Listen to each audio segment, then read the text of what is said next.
Hey guys, what's up? I know it's been a while, but you know what? Your girl has been really busy trying to get this gardening series up and going, and I think I finally did it. I have some success, a whole lot of failures, but things are happening, so I'm excited and I'm here to film for you guys. So let's get into this video. All right, so before we get into how to actually grow your flowers from seeds or bulbs, I want to show you what they are supposed to look like. So these flowers are actually one of my most favorite flowers, and they are called Ranunculus, and there's just something about them. They look very delicate, very minimal, and it just fits my aesthetics right now, and the color palette is just what I'm looking for. So I obviously picked up some bulbs for these guys, and we will be focusing on this group right over here today. And I also want to mention these guys over here. These are poppies. Now, I know it doesn't look cute or anything aesthetic right now, but I promise you when they bloom, they will look very cute, and you'll understand why I'm like so in love with them.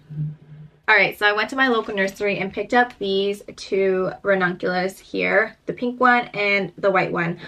I kind of wish I was able to pick up some of like this peachy color one, but I can't find them anywhere, so I feel like next year I'm going to have to just kind of do my research and order them online, and you know, hopefully next year I will be like a real pro at growing these things, because I heard that these are actually very difficult to grow, so fingers crossed that these grow for me on my first try. And worst case scenario, I have already picked up some ranunculus that are already growing, so I'll show you that later on in this video. Now, these bulbs are very interesting looking.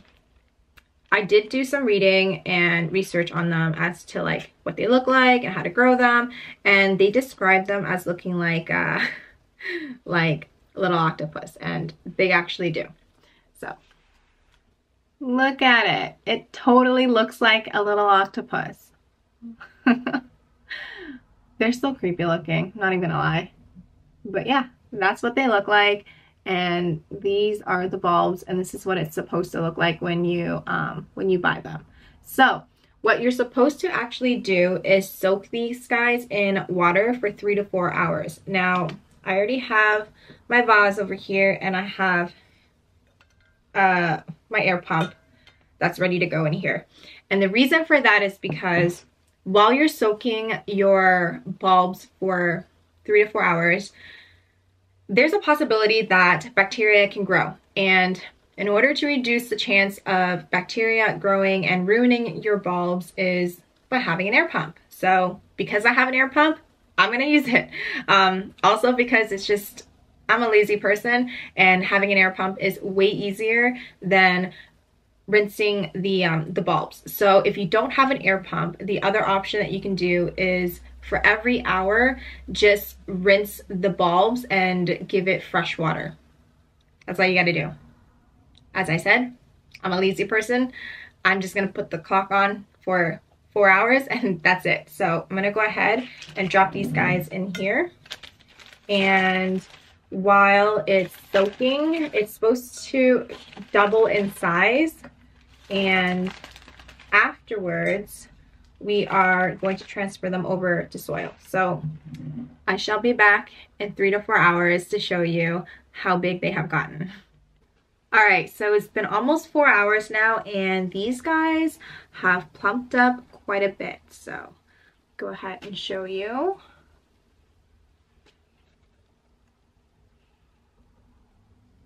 So they are now very hydrated, and they are ready to be potted up, and no mold or bacteria or anything like that. So this one looks like I need to kind of carefully separate because they look like they're stuck together right now.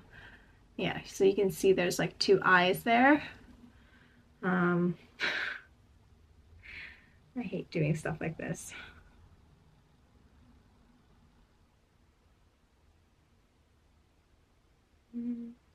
Well, that wasn't too bad.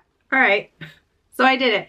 Now, I think the key to separating them without breaking them is obviously to separate them when they are plump.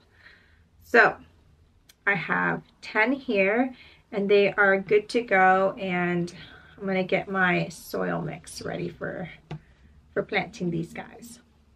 Alrighty, so I have my trusty potting mat here and my soil. Now I am using regular tropical soil as well as some perlite and coco coir and peat moss. Now the peat moss I believe came as a brick and I had soaked it overnight, so it's very fluffy and airy. And I use this mix for the poppy seeds and they're doing fine. So I'm gonna go ahead and do the same for these guys. So I have these seed trays. You've seen it like a very long time ago when I was getting into, what do you call it, tissue culture. So I still have extra. So I'm gonna go ahead and pot this up. Now, one thing that I do want to mention is that your soil mix needs to be moist. So I prefer to use the coco coir because I had to actually mix it or like soak it overnight just to get it all expanded and fluffy. So the moisture that was left over from that, I feel like was enough for this soil mix. And I've read that potting up ranunculus, whatever. Potting up these bulbs are actually very difficult because sometimes people like make it too wet, and you don't want to do that because the thing is these bulbs will actually grow kind of like in the dark. So from my understanding is that what you want to do is when you pot them up in your trays, you want to take it over to like a dark and cool area and just let it kind of like sit there and chill until it starts sprouting for you. And the reason for that is because they prefer to be in a colder environment because the cold makes it believe that it needs to grow. So when it's cold, the bulbs are like, I need to focus all my energy into growing and producing roots so that I can sprout and grow in order to survive. That is what the lady at the flower shop told me. That is what I have read, not in those exact words, but something along those lines. The bottom line is that after you potted these guys up, you want it in like a cool, dark place so that it can just grow and thrive.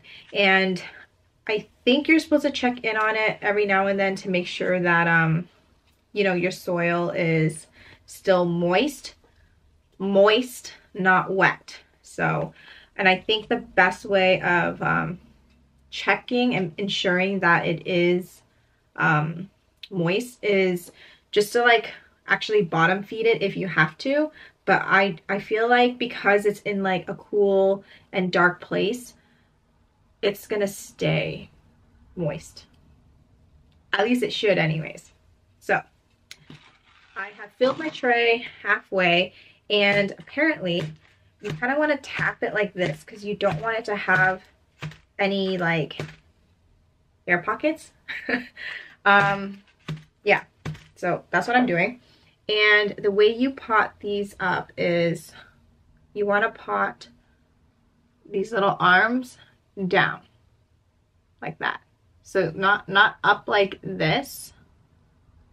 This would be potting it up incorrectly. You want to pot it down. So I'm going to go ahead and just plop them in here. So like I said, you want to pot them with their arms facing down like that.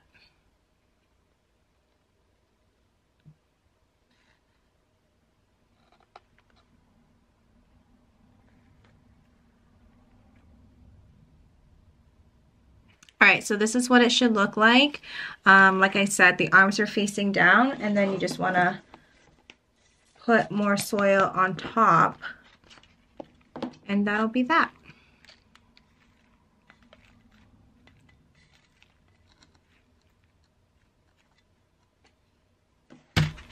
All right, and don't forget to kind of give it like one of these so that way it ensures that there's no air pockets in here and that the soil itself is not like totally packed in, because if it's really dense it's going to be hard for the bulbs to kind of like find its way and grow.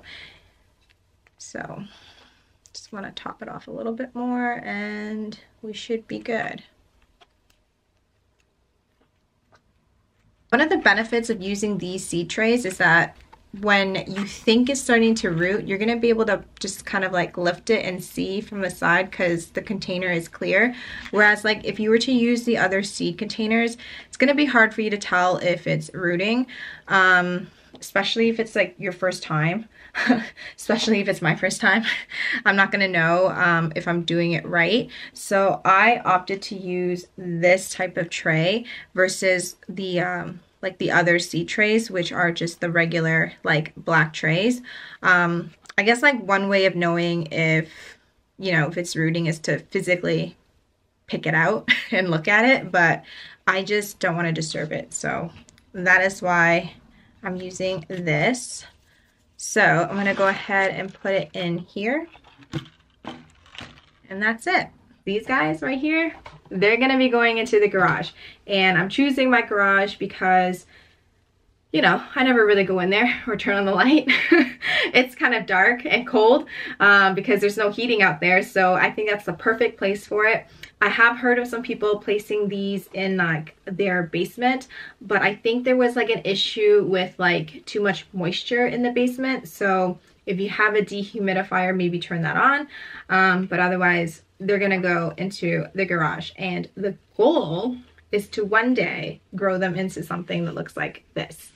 So I also picked these up at my local nursery and they just look so cute. These are baby plants.